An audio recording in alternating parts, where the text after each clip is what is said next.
de iniciativas.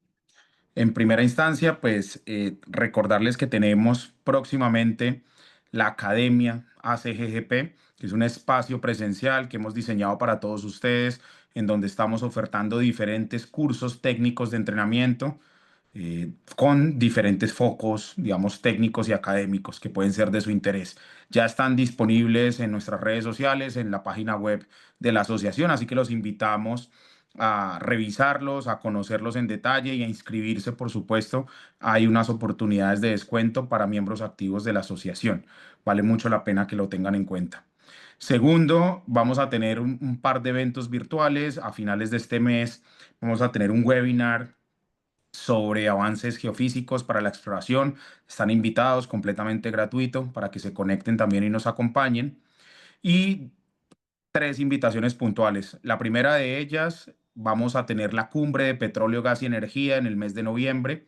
Están todos invitados a participar, además de la gran agenda académica que está en la cumbre. Vamos a tener la agenda técnica de exploración, en donde nuestros temas van a estar sobre la mesa.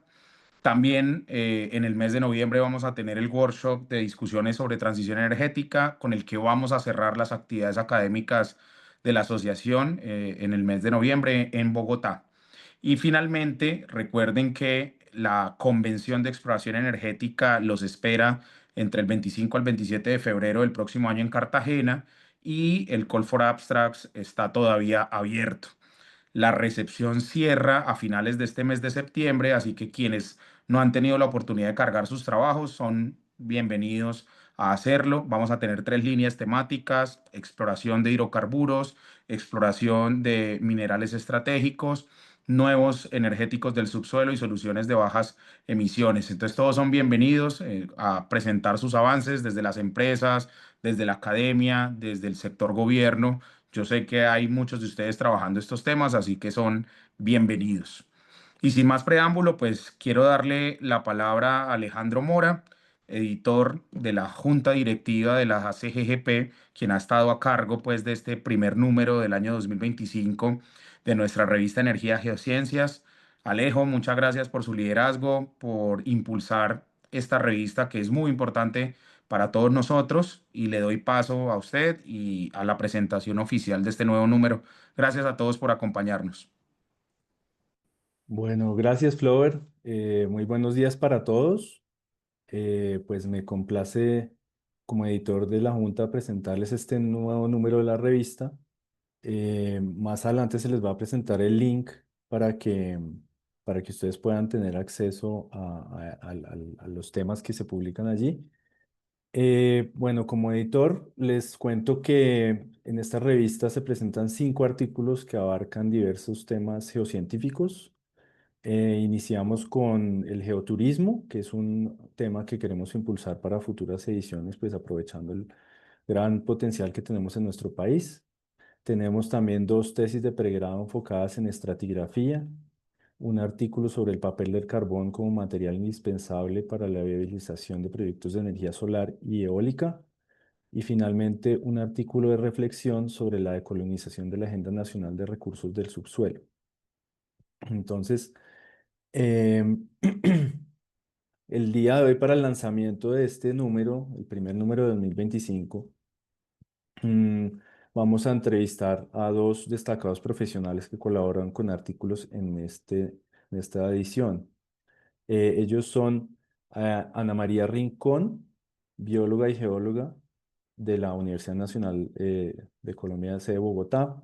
Ella obtuvo el premio de la mejor tesis de pregrado en la Universidad Nacional en 2024 y actualmente hace parte del grupo de aguas subterráneas del Servicio Geológico Colombiano. Y Amat David Zuluaga es geólogo y magíster en Ingeniería de Petróleos y Gas, actualmente docente de la carrera de Ingeniería Geológica en la Fundación Universitaria del Área Andina en Valledupar, y también director del Observatorio de Transición Energética al Caribe, OTEC, en esta misma institución. Entonces, vamos a comenzar con Amat. Agradecemos a ambos por su tiempo y por compartir con nosotros sus valiosas opiniones y perspectivas. Bueno, entonces para comenzar, Amat, pues bienvenido a este espacio. Y primero que todo, pues quisiéramos saber quién es Amat David Zuluaga. Cuéntanos un poco de tu vida personal, de dónde eres, de tu familia, lo que nos quieras compartir. Bueno, Alejandro, muchísimas gracias por la invitación y a todo el equipo de la asociación.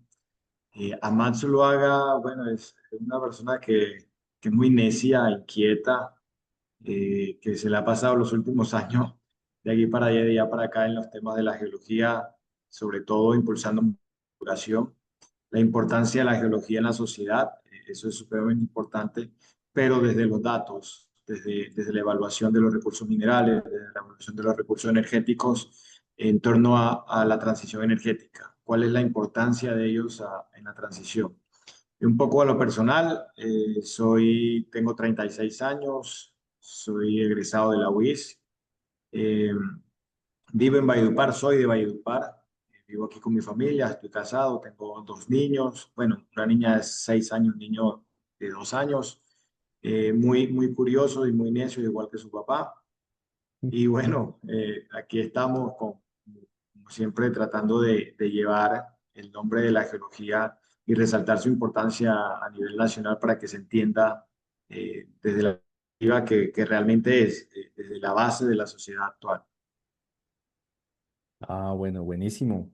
Y con el tema de la carrera de Ingeniería Geológica en la área andina, eh, donde tú estás ahorita, pues primero que todo, ¿cuál fue tu motivación para estudiar geología y cómo llegaste al área andina y a esta carrera de Ingeniería Geológica, a ser docente Esa y es una a... excelente pregunta porque yo desde niño siempre fui del campo, de que me gustaba ir de por allá al monte y caminar y conocer.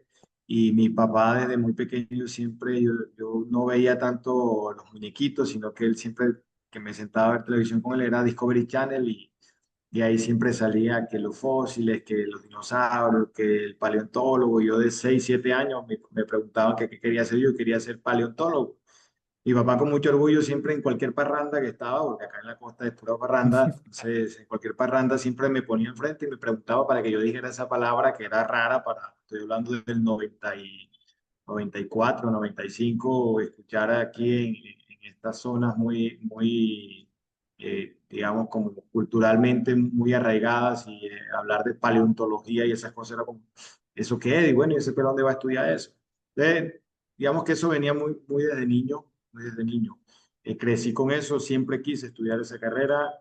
Cuando estaba en 11 grado, de alguna forma empecé a pensar en ingeniería de petróleo, pero al final otra vez volví a donde tenía que volver, que era la geología, inicié a estudiar geología. Bueno, luego me gradué un tiempo porque en la UIS no nos echamos 5 añitos, sino que uno se echa un poquito más. Y posteriormente, bueno, empecé a trabajar en minería, estuve con Cerro Matoso en Córdoba un tiempo, luego estuve en Ecopetrol, en un programa muy bonito que se llamó Jóvenes Talentos en el 2014. Y luego en 2015 entré por primera vez aquí a la Universidad del Área Andina a trabajar eh, de 26 años, bastante joven. Si hoy tengo cara joven, modestia aparte, a los 20, hace 10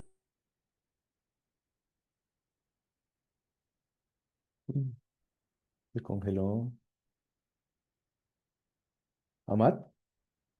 fácil.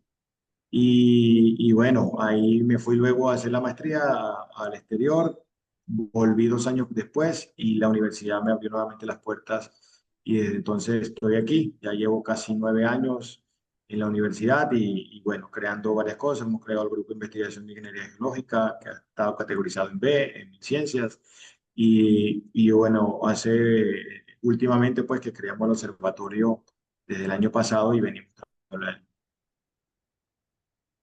Ah, perfecto. Y digamos, la carrera de ingeniería geológica para muchos que no sabemos, allá en área andina, ¿hace cuánto se creó? ¿Tú participaste en la creación o ya estaba creada? ¿Y cómo ha sido la empleabilidad de los egresados de esta carrera en general?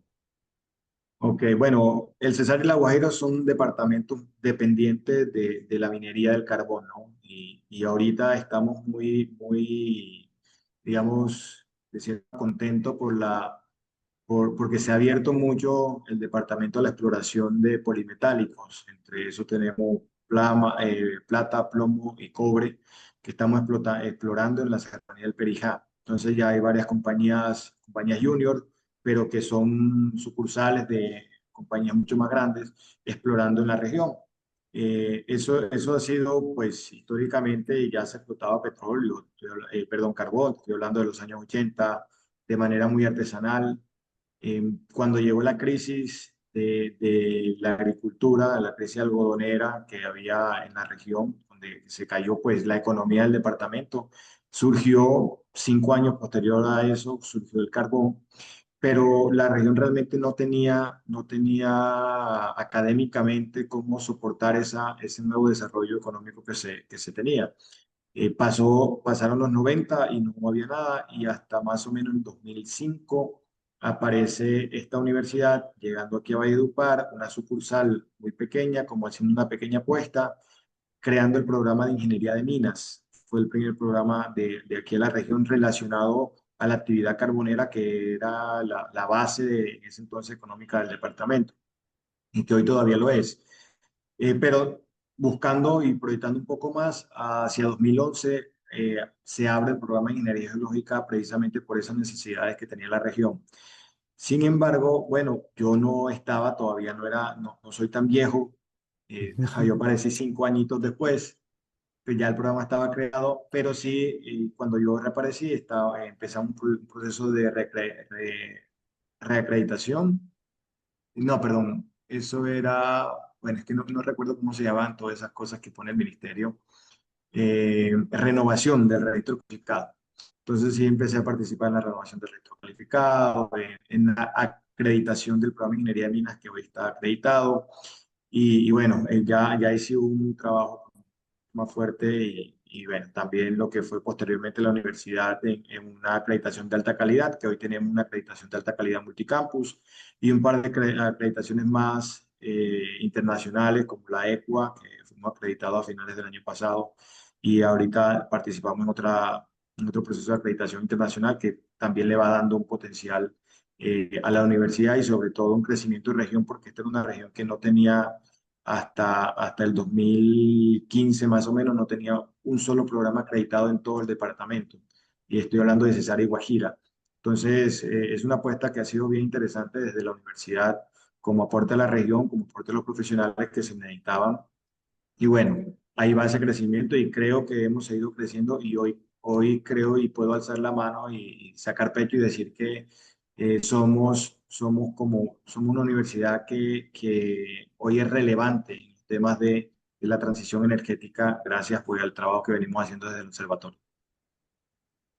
Perfecto, no, muy bien. Y justamente pasando al tema del Observatorio de Transición Energética, ¿qué nos puedes decir al respecto? ¿Cuándo se formó? ¿Cómo se formó? ¿Quiénes hacen parte de él? ¿Y cuál es su misión y las temáticas de investigación del centro? Ok, el observatorio nació en el 2024 precisamente porque no había quien analizara un poco más de detalle lo que estaba pasando con el sector carbón, que era el sector principal, o que es el sector principal del departamento, y cómo la transición iba a afectar la economía del carbón en el Cesar y la Guajira. Digamos que ese fue como el punto que inició, pero obviamente es un observatorio que nace desde el programa de ingeniería geológica, y nace de geólogos que estamos allí. Habemos un par de profes, vinculamos estudiantes y también personal externo que también nos apoya mucho en los temas y pues en los resultados de investigación que sacamos. Eh, pero básicamente era encontrar ese cómo iba a ser el impacto en el carbón.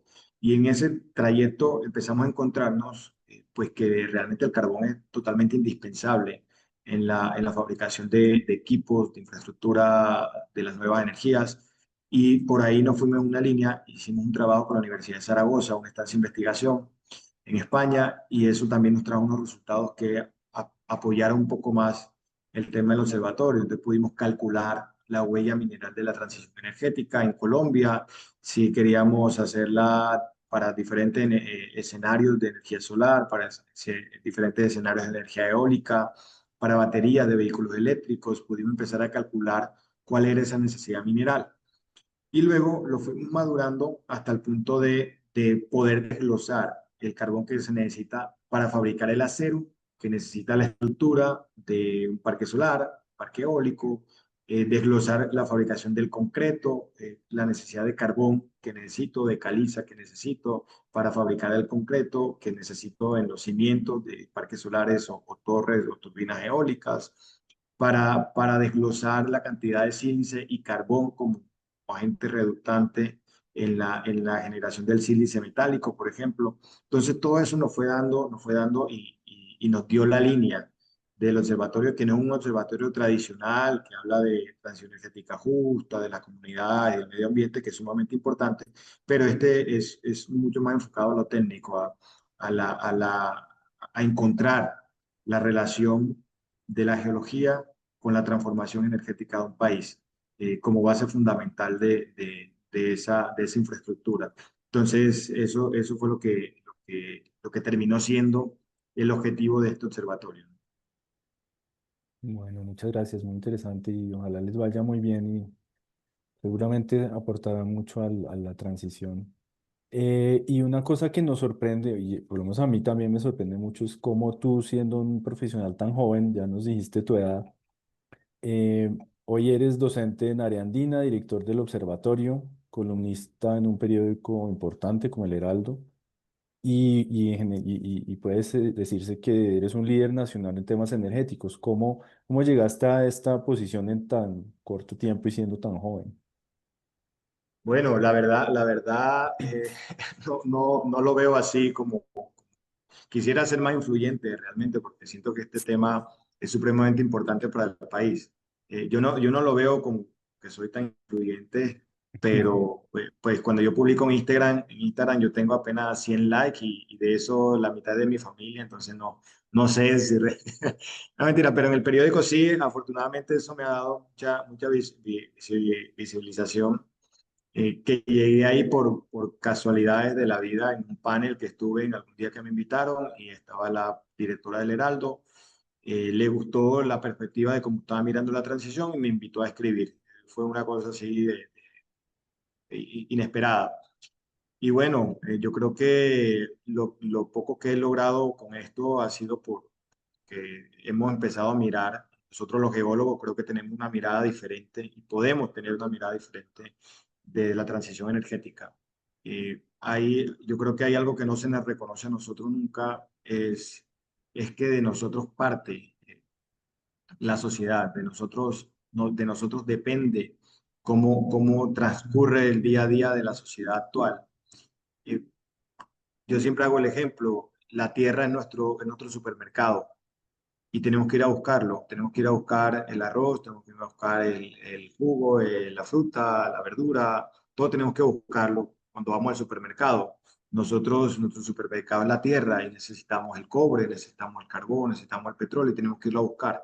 La diferencia es que tú vas al supermercado y tú mismo lo escoges. Acá te toca un personal especializado, geólogo, que vayan, estudien la tierra y puedan definir dónde lo pueden encontrar. Entonces yo creo que ese reconocimiento del geólogo, como siempre hemos trabajado, como allá detrás de bambalinas, que no se ve nuestro trabajo directo en la sociedad, nunca ha sido reconocido. Y ese es como el fin a lo que yo quiero llegar siempre.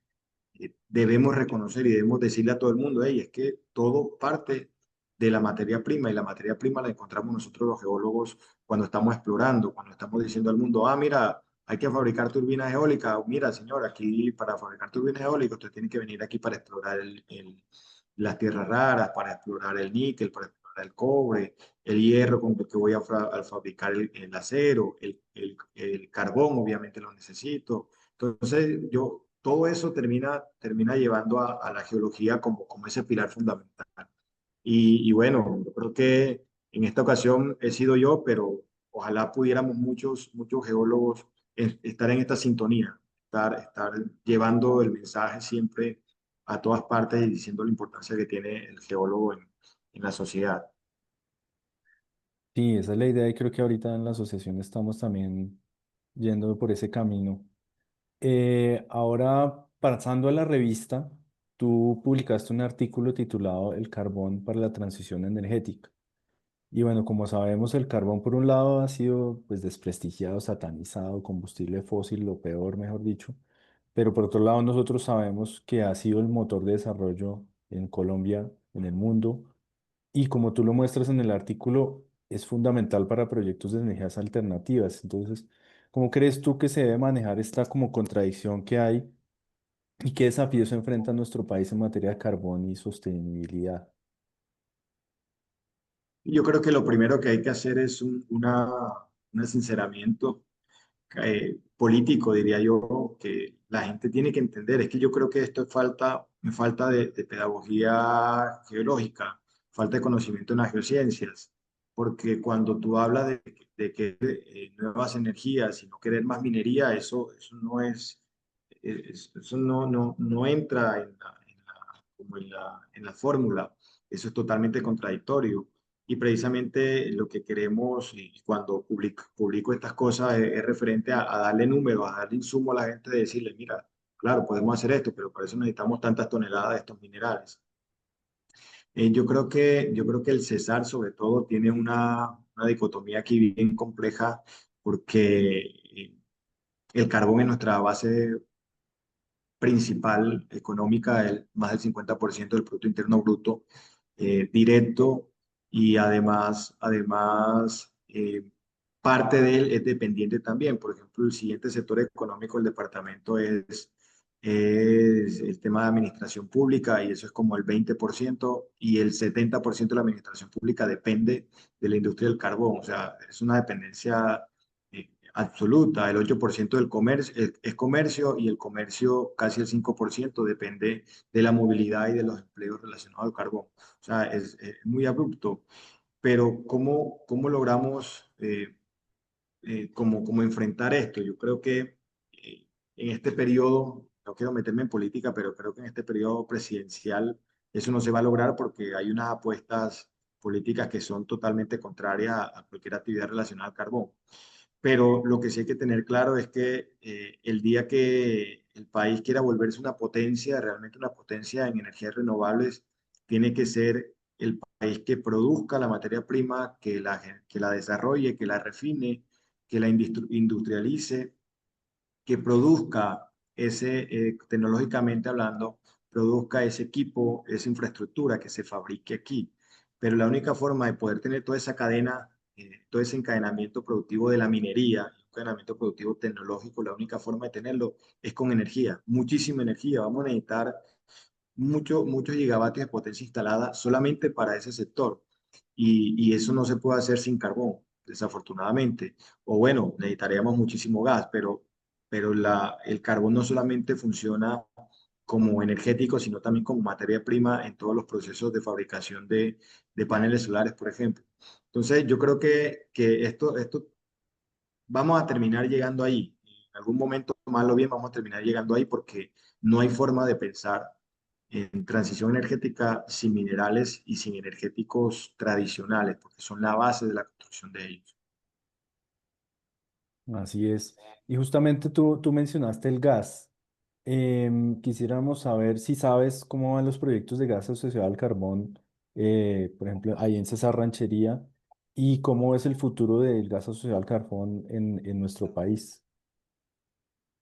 En el Cesar, en la subcuenca Cesar, pues parados nuevos proyectos, ¿no? Tenemos activos lo que se perforaron y entraron a producción en el 2016, que fue lo único que se pudo lograr perforar antes de que se hiciera la prohibición y todo el tema del fracking. Eran pozos de carbón, eran pozos someros, estoy hablando de 900, 1000 metros máximo de profundidad, pozos verticales que se fracturaban de manera vertical, no había ningún pozo horizontal. Sin embargo, se siguió explorando sobre ya rocas cretácicas. Bueno, los mantos de carbón aquí son del Cenozoico, es mucho más reciente, pero lo que se quería y lo que se proyectaba realmente con mayor envergadura era ir al Cretácico, ir a la Luna. Eh, Eso no se logró hacer, no se logró perforar. Drummond, que es la empresa que tiene aquí estos bloques, pues está quieta, está parada, no se pudo seguir avanzando en eso, y hasta ahí quedó. Hay una producción de gas que ellos tienen de esos pozos del 2016, que lo usan para autoconsumo producción de energía para la misma mina y se autoabastecen de cierta forma allí con ellos. Em, Proyecciones, bueno, he visto varios candidatos presidenciales que están diciendo, bueno, hay que hacer los pilotos de fracking, como que ya están, que antes decían que no y que hoy ya están pensando diferente. Entonces eso puede ser como una luz que se pueda abrir en el futuro para estos proyectos que obviamente potenciarían y apalancarían al país y sobre todo el Cesar que tiene el potencial, pues que se ha asumido un potencial de alrededor de 10 años, perdón, de 10 veces las reservas actuales de gas que existen en el país. O sea, el Cesar se volvería el nuevo Yuyupa Ballena de Colombia con la producción de gas. Perfecto. Bueno, ahora pasemos a unos temas más académicos y la educación, de la educación universitaria. ¿Tú crees que la educación universitaria en Colombia está preparando bien a los futuros profesionales del sector energético?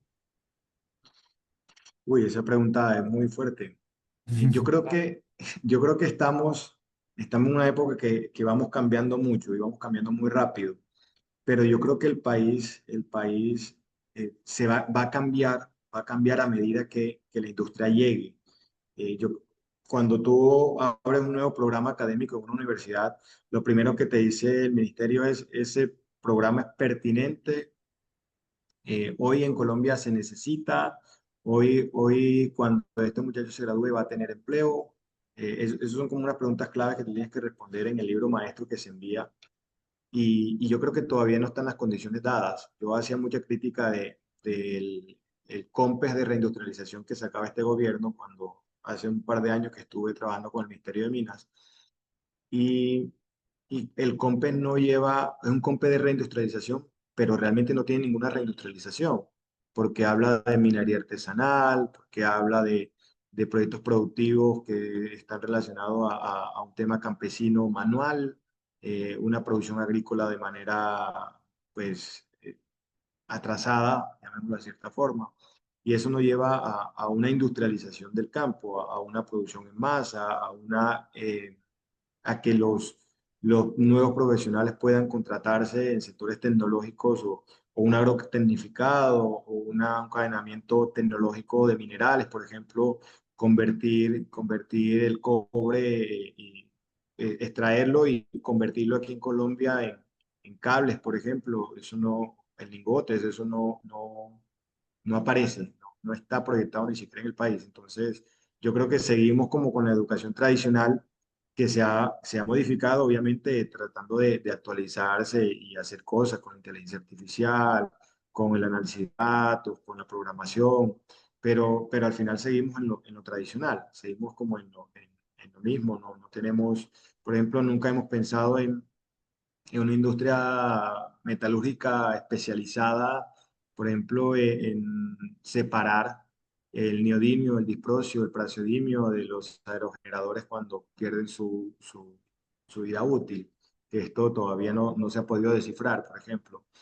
Cómo separar eficientemente y económicamente que sea rentable eh, los elementos que se hacen cuando se fabrica un panel solar. No tenemos para ese nivel de reciclaje y que sea económico, no rentable. Solamente estamos todavía con un reciclaje físico, separar, quitarle el cable, el caucho al cable para sacar el cobre o el aluminio y la chatarra y cosas que son una separación física nada más. Yo creo que falta mucho, todavía no estamos allí, pero creo que eso se va abriendo a medida que el país también va llenándose de esa nueva infraestructura cuando el país esté pensando realmente en tecnificar los procesos. Perfecto. Bueno, y yo creo que ya cerrando un poco y para darle paso a nuestra siguiente invitada, ¿qué consejos le darías a los estudiantes que quieren trabajar en el sector energético? Ay, tú estás como unas preguntas como difíciles hoy.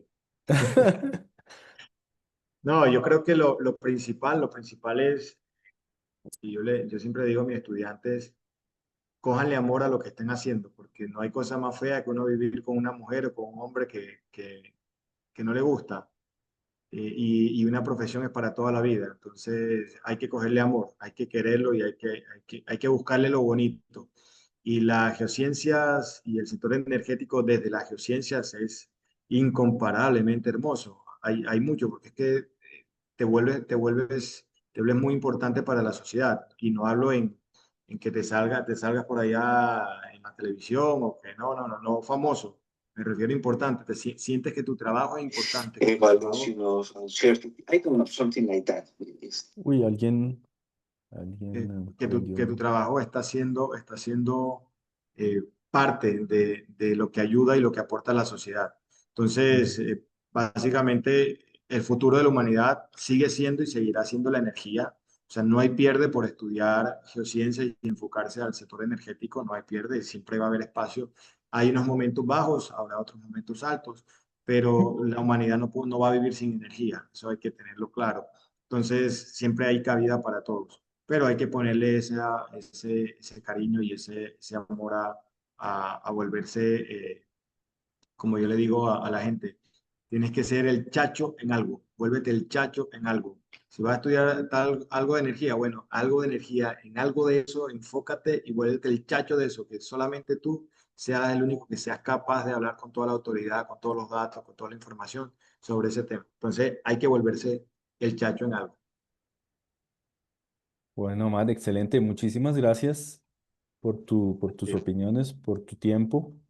Y bueno, ahí seguimos en contacto y seguimiento a la área andina y al Observatorio de Transición Energética. Bueno, ahora invitamos a Ana María Rincón. Como habíamos dicho al principio, ella es bióloga y geóloga de la Nacional, eh, mejor tesis de pregrado en la Nacional 2024 y vinculada al Grupo de Aguas Subterráneas del Servicio Geológico. Bueno, Ana María, entonces, así como hicimos con Amat, ¿quién es Ana María Rincón y qué nos puedes decir así de ti en los aspectos personales? Bueno, Alejandro, muchas gracias por el espacio. A la asociación también muchas gracias por la invitación. Y claro que sí, como mencionaste, mi nombre es Ana María Rincón. Nací y crecí en Bogotá, dentro de una familia muy amorosa y unida. Mi padre, Juan Pablo Rincón, ingeniero mecánico y actual profesor en la Ohio State University. Y mi madre, Pilar Pérez, odontóloga y también actual profesora en Estados Unidos. Tengo una hermana menor que es ingeniera química y trabaja en una empresa de aguas industriales. También, como dijiste, soy bióloga y geóloga de la Universidad Nacional y actualmente trabajo en el grupo de aguas subterráneas del Servicio Geológico, apoyando en la construcción de modelos hidrogeológicos conceptuales para diferentes proyectos. En cuanto un poco a mi vida personal, mis gustos personales, me encanta mantenerme activa, así que hago bastante ejercicio durante la semana. Voy al gimnasio antes de ir, en las mañanas antes de ir a trabajar. Disfruto mucho de hacer senderismo los fines de semana con mis amigos y colegas, o salir a correr también los domingos por la mañana. Me gusta también mucho. Y también algo que disfruto es cocinar y preparar nuevos platos cada vez que me siento inspirada. Aquí en Bogotá vivo sola con mi gatica, que adopté en una de mis salidas de campo con el servicio. Y me considero una persona disciplinada, perseverante, organizada y también muy apasionada por la ciencia. Excelente. Y justamente me imagino que por eso es que estudiaste biología y geología, o ¿qué te llevó a estudiar esas dos carreras? Claro, esa es una pregunta que muchas personas me han hecho y que me encanta responder. Digamos que desde niña siempre estuve muy asombrada por la naturaleza y asimismo fui una niña muy curiosa. Entonces, digamos que cada vez que mis papás nos llevaban a mi hermana y a mí a la playa, yo era la que estaba recogiendo conchas, observando sus formas, también mirando la arena, sus componentes, cualquier otro animalito que pasara por ahí. Y podía pasar horas ahí quedándome observando, no sé, la arena, las olas, todo eso me llamaba mucho la atención, digamos que esa interacción entre los seres vivos y su entorno. Así que diría que estas ciencias que estudié nacieron desde una pasión que desperté desde muy pequeña. Y pues de hecho todavía tengo mi colección de conchas y de arena de diferentes partes a las que he ido y las tengo organizadas como por especies, entonces eso también me llena mucho. Ya posteriormente en el colegio me encantaban las ciencias y con ciencias me refiero básicamente a biología, química, física. Eran mis materias favoritas y me iba muy bien en ellas. Y ya en 11, cuando ya tenía que decidir qué carrera estudiar, mi padre, que como les dije anteriormente es ingeniero mecánico, decía como, bueno, hija, tú eres muy buena en las ciencias, en la matemática también, deberías estudiar como una ingeniería. Pero algo en mi interior me decía que quería irme por una ciencia pura. Entonces, esa ciencia pura que más me llamaba la atención en ese momento era biología y por eso es que opté por empezar a estudiar biología en el momento. Em, Como fui una de las mejores egresadas de bachillerato en mi colegio, la Universidad Nacional me ofreció una beca del 90% con el programa de PAES Mejor Bachiller para realizar mis estudios, lo cual pues acepté con mucho agrado y pues empecé a estudiar mi carrera de biología. Ya en tercer semestre tuve que ver una materia relacionada con microorganismos, una materia de microbiología, y ahí la profesora nos estaba hablando de extremófilos. Y bueno, para los que no sepan, los extremófilos son microorganismos capaces de tolerar condiciones extremas para los seres humanos. Entonces, ese tema me fascinó, me encantó, entendí como que habían interacciones entre o interacciones directamente relacionadas entre los seres vivos microscópicos y procesos geológicos. Entonces, fue entonces cuando descubrí que también me apasionaba mucho la geología y sabía que en la Nacional había un pregrado en esto. Así que después me uní a un grupo de investigación que integraba ambas disciplinas y al siguiente semestre pues tomé la decisión de presentarme para hacer una doble titulación en biología y geología. Esto obviamente implicó un doble esfuerzo porque tenía que ver más materias cada semestre, no podía perder ninguna materia, ya que tenía los créditos exactos para culminar mis dos carreras. Y pues si me preguntas si fue difícil, sí, claro que sí fue difícil, pero sí valió la pena. Siento que valió totalmente la pena porque pues hoy felizmente puedo decir que logré cumplir con esa meta personal que tenía en ese entonces. Era muy grande y pues ahorita me siento muy orgullosa y feliz de haberlo logrado y de ser quien soy en este momento. Mm, excelente. Y bueno, pasemos de pronto aquí a una parte que tú mencionas que hiciste una práctica en Ecopetrol. ¿Cómo fue esa experiencia para ti? Me imagino que fue la primera contacto con la industria y eso. Sí, sí, ese fue mi primer contacto con la industria y haber realizado la práctica con Ecopetrol fue una experiencia muy enriquecedora para mí, no solamente desde un aspecto laboral y académica, sino también en lo personal, porque pues tuve el privilegio de conocer pues profesionales muy destacados en su campo y al mismo tiempo también personas extraordinarias en esa parte humana, que no pensé que fuera a conocerlos en la industria y con quienes aún mantengo contacto y a veces pues nos reunimos para hacer planes de senderismo, como les contaba que me gustaba mucho, o hasta también tuve la oportunidad de hacer parapente con uno de ellos. Pero como tal, bueno, ya metiéndonos un poquito más en la parte técnica, durante mi práctica yo realicé quick looks petrofísicos con registros de pozo y corazones. Y pues también tuve la oportunidad de hacer correlaciones estratigráficas y estructurales. Asimismo, en esta práctica viajé con mi mentor al ICP en Bucaramanga, donde hicimos análisis de corazones para la calibración de Mm. texturas y grados de impregnación y también determinamos ciertos intervalos de muestreo para análisis texturales y contenido micropaleontológico. Y al finalizar la práctica, mi mentor, Marco Sanguinetti, y yo pues implementamos un nuevo procedimiento para el tratamiento de muestras de rocas friables para la preservación principalmente de esa muestra y para la preservación también y prevención de pérdidas de finos como limos y arcillas. Entonces, pues digamos que en resumen, aprendí muchísimo en mi práctica en Ecopetrol, me encantó realizarla y también me siento muy satisfecha con todo lo realizado en ese momento. Excelente.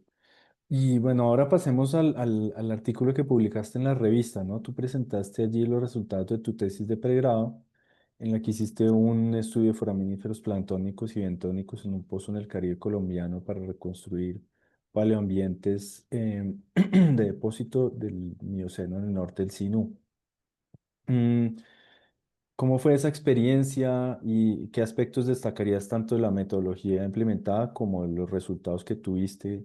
¿Cuál sería el aporte principal de tu trabajo al conocimiento geológico del norte de Colombia? Ok, bueno, esa es una pregunta muy, muy interesante. Digamos que la experiencia de realizar mi tesis fue muy enriquecedora porque me permitió unir mis dos disciplinas, tanto la biología como la geología, en el estudio de los foraminíferos para reconstruir esos ambientes marinos del pasado. Como mencionaste, trabajé con muestras de un pozo estratigráfico del Caribe colombiano, donde tuve que identificar más de 2.800 individuos y analicé más de 130 especies de foraminíferos planctónicos y bentónicos. En cuanto a la metodología, destaco que no solo se logró una clasificación taxonómica detallada, sino que también pude aplicar análisis cuantitativos y multivariantes para diferenciar asociaciones de foraminíferos. Y esto fue lo que me permitió proponer un modelo bioestratigráfico actualizado y a su vez interpretar condiciones paleoambientales como la profundidad, el nivel de oxígeno disuelto y la disponibilidad de materia orgánica en aguas de fondo durante el Mioceno temprano a medio. Ya en cuanto al aporte principal de mi trabajo al conocimiento geológico del Caribe colombiano, diría que este trabajo amplía un poco más y refina esa información sobre la edad y los paleoambientes de las formaciones Ciénaga de Oro y Porquero en el cinturón plegado Sino-San Jacinto. Y pues no solamente ayuda a mejorar las correlaciones estratigráficas en una zona tan compleja como lo es el Caribe colombiano, tú mismo Alejandro has venido trabajando en el Caribe colombiano, Ujú. y pues también es de interés petrolero, sino que también deja un estudio de referencia sobre asociaciones de foraminíferos en esta región que puede servir de base para futuros trabajos de exploración y también de investigación académica. Perfecto. Y digamos, bueno, de pronto relacionado con la metodología que aplicaste y eso, em, ¿qué sabes de tecnologías emergentes o herramientas digitales que deberían ser adoptadas en el campo de la bioestratigrafía y bueno, en otros campos de las geociencias para mejorar la precisión y eficacia en las interpretaciones geológicas? Ok, claro que sí. Bueno, pues creo que en bioestratigrafía hay tecnologías nuevas que podrían transformar esa manera en la que los micropaleontólogos, bueno, sí, en la que los micropaleontólogos trabajan. Entonces, digamos que una de ellas que me ha llamado mucho la atención es la inteligencia artificial y también el aprendizaje automático, que pues estas de hecho ya están siendo aplicadas al reconocimiento automatizado de microfósiles a partir de imágenes de microscopía. Entonces, al aplicar estas nuevas tecnologías, no solamente vamos a poder agilizar ese proceso de identificación, que sí suele ser muy demandante de tiempo y esfuerzo físico, porque todo eso lo tuve que vivir yo, sino que también nos va a permitir reducir esos errores en la identificación, pues asociados a la interpretación humana.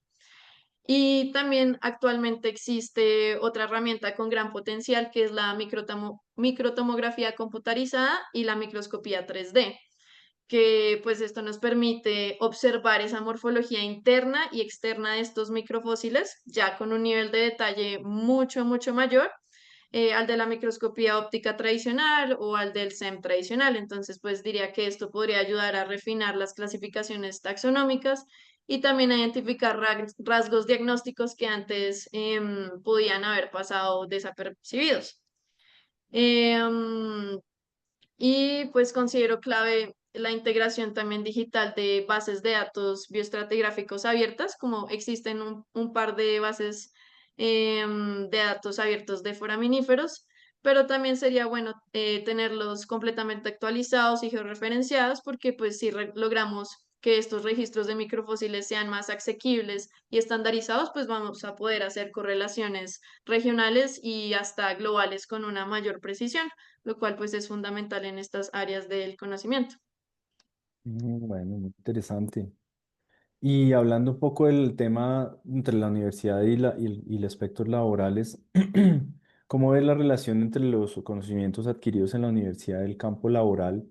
Y si hay brechas entre lo que se enseña en la universidad y lo que realmente, si tú percibes que hay brechas entre eso y lo que se requiere para prácticas profesionales, de pronto en tu área de especialización, ¿no?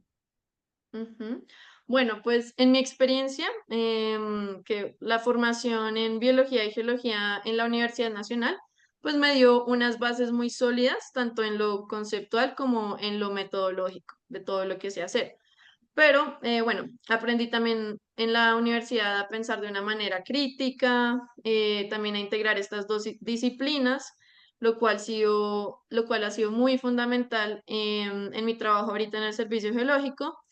Sin embargo, pues sí pienso que existen ciertas brechas entre lo que se enseña en el aula y lo que se necesita en el campo laboral.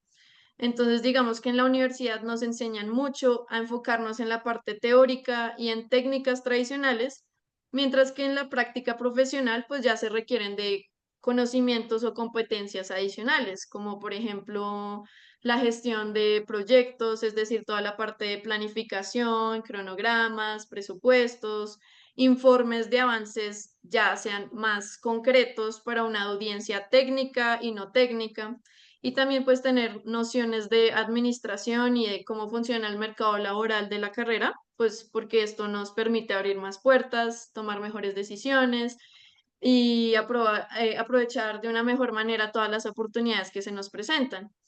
Ya en mi caso personal, pienso que la universidad me enseñó gran parte de las bases teóricas que tengo en mis dos disciplinas y pues gracias a eso he podido adaptarme rápidamente y aplicar mis conocimientos en diferentes proyectos, como el proyecto en el que estoy actuando, el que estoy trabajando actualmente en el servicio geológico, en la modelación hidrológica de la cuenca baja del río Bogotá. Y pues pienso que lo que debemos hacer es seguir fortaleciendo ese vínculo entre la academia e instituciones públicas y empresas privadas, de manera que nuestros nuevos profesionales estén más alineados con las necesidades de nuestro país y también se vean reflejados en el campo laboral en que se van a desarrollar. Perfecto. Bueno, se nos agota el tiempo. Tal vez tenemos tiempo para dos preguntas. Hay una que es acerca de, digamos, de las mujeres en un campo masculino, de pronto más la geología que la biología, pero digamos, quería saber si has enfrentado barreras en tu carrera profesional y si te gustaría ver algunos cambios en cuanto a la inclusión de las mujeres en la geología y las ciencias en Colombia. Ok, listo, gracias Alejandro. Esa es una pregunta muy interesante. Y la realidad es que sí, como mujer en un campo que tradicionalmente pues ha estado dominado más que todo por hombres, he enfrentado algunos retos. Por ejemplo, el hecho de a veces tener que demostrar constantemente mi capacidad técnica a algunos compañeros hombres, o el hecho de sentir que mi voz no siempre se escuchaba de la misma manera. Entonces, pues también de hecho en el grupo de trabajo en el que estoy, pues más de la mitad del grupo son hombres y solo vemos pocas mujeres. Entonces, eso es algo como que lo pone a uno a pensar. Sin embargo, pues también he encontrado espacios de apoyo, también colegas hombres que también valoran el trabajo en equipo con mujeres y también la diversidad de perspectivas. Entonces, en ese sentido, creo que en Colombia hemos avanzado en la representación femenina, en la ciencia y en la geología, pero pues igualmente queda mucho camino por recorrer claramente. En cuanto a lo que me gustaría ver, me encantaría ver más mujeres en cargos de liderazgo, mayor visibilidad de sus logros y sobre todo también más políticas y ambientes laborales que promuevan la equidad de género. Y considero importante fortalecer esas redes de mentoría para que más mujeres jóvenes se sientan motivadas e inspiradas a entrar y permanecer en la ciencia, pues en estos entornos académicos y laborales. Perfecto. Y para terminar, ¿qué metas o qué planes tienes hacia el futuro? De pronto, ¿cómo ves tu desarrollo profesional? y si tienes, y qué consejos puedes compartir con estudiantes o colegas recién egresados. Ok, listo. Bueno, pues entonces yo diría que a corto plazo, mi meta principal en el servicio geológico es terminar de calibrar y validar ese modelo hidrológico que estoy haciendo de la cuenca baja del río Bogotá, que ha sido todo un reto para mí. Y quisiera dejar una metodología bien documentada para que pueda ser replicada y mejorada en futuros proyectos. Después de esto, me gustaría hacer una maestría en modelación de reservorio de fluidos, enfocada Mm, principalmente en aguas subterráneas, pero pues también que abarque modelación de otros fluidos como aceite y gas. Y, y pues si me preguntan un poco acerca de la micropaleontología, es un campo que también me apasiona mucho, que valoro profundamente, pero la realidad es que las oportunidades laborales me han llevado más hacia el campo de la hidrogeología y las aguas subterráneas. Sin embargo, pues tampoco quiero dejar a un lado la micropaleontología. De hecho, me gustaría seguir desarrollando proyectos, pero ya de una manera independiente o apoyando a consultorías en análisis micropaleontológicos. Y a largo plazo, pues me interesaría seguir creciendo en el área de la hidrogeología, sin cerrarme también a la posibilidad de vincularme en un futuro a la industria energética, donde pudiera aplicar toda la combinación de mis conocimientos en hidrogeología, modelación y hasta micropaleontología y petrofísica, que también he trabajado en eso, para aportar pues al desarrollo de nuestro país. Y ya en cuanto a, a un consejo para los estudiantes que ahorita están realizando sus estudios en geología o en geociencias, mi principal consejo sería que disfruten el proceso de formarse como geólogos o geocientíficos. O sea, claramente es una carrera exigente, requiere de mucha pasión y esfuerzo para sacarla adelante, pero también es muy enriquecedora porque nos permite entender la Tierra desde muchas perspectivas y pues para mí eso es algo muy valioso. Entender así sea un poquito el lugar donde vivimos es muy gratificante y sinceramente a mí me hace sentir muy plena como persona. También les diría que no le tengan miedo a los retos y a salirse de su zona de confort. Cada salida de campo, cada materia difícil que tengan que cursar, cada proyecto también complejo que sea retador, es una oportunidad de crecimiento. Así que enfrentarse a sus miedos es lo que nos hace a nosotros también crecer como personas y también pues les recomendaría dar lo mejor de cada uno de nosotros, o sea, dar lo mejor de ustedes mismos, porque pues con eso ya se puede decir que son exitosos en la vida, porque si uno da lo mejor de uno mismo, ya es una persona exitosa. Y por último, diría que no olviden el lado humano de la ciencia, porque com- nosotros hacemos muchas cosas técnicas, pero también es muy importante saber cómo comunicar lo que hacemos de una forma sencilla y también conectarnos con las comunidades, lo cual es tan valioso o es igual de valioso como los resultados técnicos que también podemos obtener con cada una de nuestras investigaciones. excelente. Bueno, Ana María, muchísimas gracias. Y bueno, gracias a Matt. Agradecemos mucho el tiempo que dedicaron a estas entrevistas, sus comentarios, opiniones.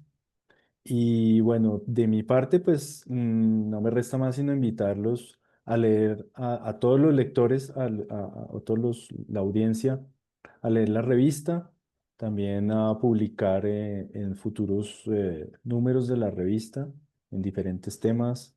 Ahí ustedes están viendo el código QR para que puedan conocer la edición que se está lanzando.